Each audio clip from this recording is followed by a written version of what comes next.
প্রয়োগ 28 নম্বর, তাঁত শিল্পীদের এক সমবায় সমিতি যন্ত্রচালিত তাঁত ক্রয় করার সময় কেন্দ্রীয় সমবায় ব্যাংক থেকে এই শর্তে কিছু টাকা ধার করেছিলেন যে প্রতি 2 বছর অন্তর বার্ষিক 9% সরল সুদের হারে সুদ এবং আসলের 1/5 অংশ পরিশোধ করবে। 2 বছর বাদে প্রথম কিস্তি বাবদ সমিতি যদি 19,000 টাকা শোধ করে থাকে তবে কত টাকা ধার করেছিলেন হিসাব করে লিখি। 15 নম্বর, একটি তাঁত সমবায় সমিতি যন্ত্রচালিত তাঁত ক্রয় করার সময় 15,000 টাকা ধার করে 5 বছর পরে সেই ধার শোধ করতে সমিতিকে 22,125 টাকা দিতে হলো। ব্যাংকের বার্ষিক শতকরা সরল সুদের হার নির্ণয় করি। 18 নম্বর, কোনো ব্যাংক বার্ষিক 5% হারে সরল সুদ দেয়, ওই ব্যাংককে দীপুবাবু বছরের প্রথমে 15,000 টাকা জমা দেওয়ার 3 মাস পরে 3,000 টাকা তুলে নিলেন এবং টাকা তুলে নেওয়ার 3 মাস পরে আবার তিনি 8,000 টাকা জমা দিলেন। ওই বছরের শেষে দীপুবাবু সুদে আসলে কত টাকা পাবেন নির্ণয় করি। 19 নম্বর, রহমত চাচা একটি বাড়ি তৈরি করার জন্য বার্ষিক 12% সরল সুদের হারে 2,40,000 টাকা ব্যাংক থেকে ধার নেন। ধার নেওয়ার 1 বছর পর তিনি বাড়িটি প্রতি মাসে 5,200 টাকায় ভাড়া দেন।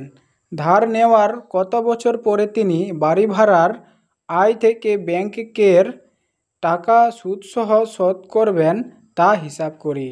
প্রয়োগ 22 নম্বর, বার্ষিক 10% চক্রবৃদ্ধি সুদের হারে কত বছরে 4,000 টাকার সমূল চক্রবৃদ্ধি 5,324 টাকা হবে তা হিসাব করে লিখি। 11 নম্বর, 10,000 টাকার বার্ষিক 5% সুদের হারে 3 বছরের চক্রবৃদ্ধি সুদ ও সরল সুদের পার্থক্য হিসাব করে লিখি। 13 নম্বর, যদি বার্ষিক 10% হারে কিছু টাকার 3 বছরের চক্রবৃদ্ধি সুদ ও সরল সুদের অন্তর 930 টাকা হয় তবে ওই টাকার পরিমাণ কত হিসাব করে লিখি।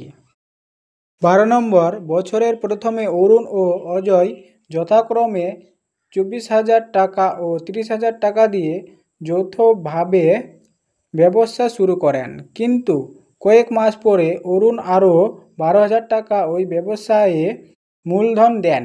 বছরের শেষে ওই ব্যবসায়ে 14,030 টাকা লাভ হলো এবং অরুণ 7,130 টাকা লাভাংশ পেলেন।